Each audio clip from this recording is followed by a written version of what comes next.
नमस्कार दोस्तों आज सबसे बड़ा दर्द यह है कि हमारे कई साथी जो पेंशन बढ़ाने की आस में थे अब वे इस दुनिया से चले गए। उनकी आंखों में आखिरी सांस तक उम्मीद था कि शायद सरकार उनकी सुन लेगी, शायद ईपीएफओ उनको न्याय देगा। लेकिन अफसोस रहा, वे ये इंतज़ार करते करते इस दुनिया से चले गए। किसी ने इलाज के अभाव में दम तोड़ा तो किसी ने भूख और गरीबी के कारण, किसी ने अपमान और तिरस्कार के बोझ से। उनकी विधवाएं आज भी दर दर भटक रही हैं, बच्चे आज भी जो है सरकार से न्याय की भीख मांग रहे हैं। क्या उन साथियों की आत्मा सरकार को कभी माफ़ करेगी? क्या उनका दर्द कभी सरकार तक पहुंचेगा? ईपीएस 95 पेंशनर पिछले 10 से 15 साल से सड़कों पर हैं। ज्ञापन दिए, धरने दिए, संसद तक आवाज़ पहुंचाई, कोर्ट में केस लड़े, लेकिन सरकार और पीएफओ के कानों पर जू तक नहीं रेंगा। हर बार सिर्फ आश्वासन, हर बार सिर्फ झूठे वादे। हमने संसद के सामने भूख हड़ताल की, हमने प्रधानमंत्री को पत्र लिखे, हमने सोशल मीडिया पर अभियान चलाया, लेकिन हमारी आवाज़ को सिर्फ हमेशा दबा दिया गया। कई बार तो पुलिस ने हमें सड़क से उठाकर जेल में भी डाल दिया। हमारे बुजुर्ग साथियों को धक्का दिया गया, अपमानित किया गया। क्या यही है लोकतंत्र? क्या यही है बुजुर्गों का सम्मान? हमारी मांगें क्या थी? हमारी मांगें बहुत सीधी सादी थी। ईपीएस 95 पेंशन को तुरंत 7,500 महंगाई भत्ता साथ में दिया जाए। सांसद मंत्रियों की जैसे पेंशनर्स को सम्मान दिया जाता है और सुविधाएं दी जाती हैं, उसी प्रकार का सम्मान और सुविधाएं हमें भी दी जाए। वन नेशन वन पेंशन लागू किया जाए ताकि भेदभाव खत्म हो सके। सुप्रीम कोर्ट के फैसले को तत्काल पालन हो। ईपीएफओ के फंड का पारदर्शी और न्यायसंगत उपयोग हो। अगर सरकार और ईपीएफओ ने अब भी हमारी आवाज़ नहीं सुनी तो ये आंदोलन हम लोग और क्या कर सकते हैं, और तेज करेंगे। अपने हक के लिए, अपने सम्मान के लिए, अपने जीवन के लिए अंतिम सांस तक लड़ेंगे। अब चुप्पी नहीं, संघर्ष चाहिए। हम ईपीएस 95 में योगदान बंद करने का आह्वान करेंगे। जब तक पेंशन में बढ़ोतरी नहीं होती तब तक अपने बच्चे, परिवार, समाज को जागरूक करेंगे। हम सोशल मीडिया पर अभियान चलाएंगे, सड़कों पर उतरेंगे, संसद तक अपनी आवाज़ पहुंचाएंगे। आज मैं उन साथियों को भी श्रद्धांजलि देता हूं जो पेंशन बढ़ाने की आस में दुनिया छोड़ गए। उनकी आंखों में आखिरी वक्त तक उम्मीद थी, शायद सरकार सुन ले, शायद न्याय मिल जाए, शायद बुढ़ापे की शाम में कुछ उजाला आ जाए।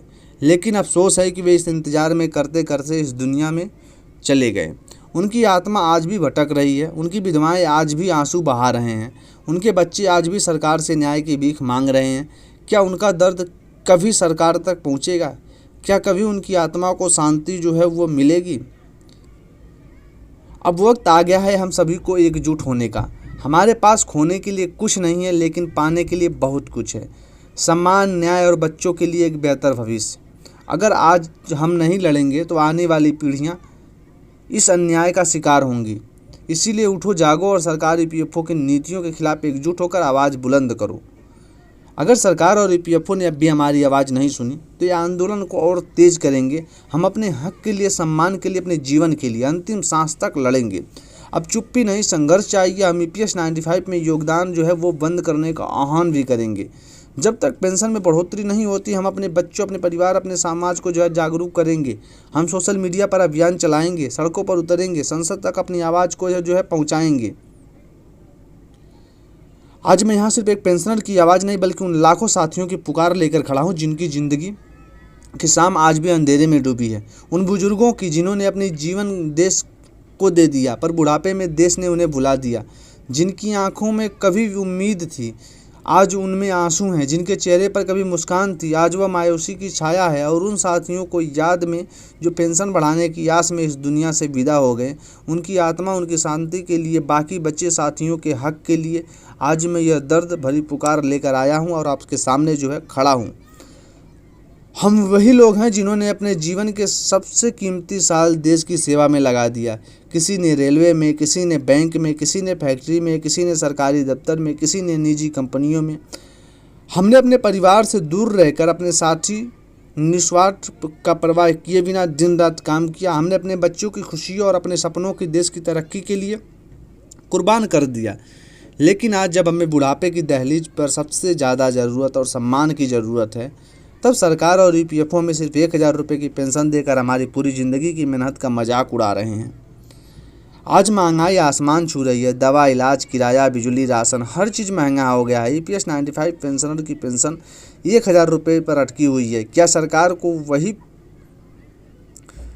पेंशन जो है 1,000 रुपये दिखाई देती है? ये जो है दर्द जो है पेंशनरों का वो दिखाई नहीं देता? क्या EPFO के अफसरों ने कभी ये सोचा है कि इतनी कम पेंशन में गुजारा कैसे होता है? क्या हमारे जीवन का कोई सम्मान नहीं है? हमारे पास इनके पैसे ठीक नहीं हैं? क्या सरकार इलाज करवा सके, इतना भी अपने बच्चों या पोतों को कुछ दे सकें? कई साथी तो ऐसे हैं जिनके पास दवा खरीदने तक के पैसे नहीं हैं और तड़प तड़प कर इस दुनिया से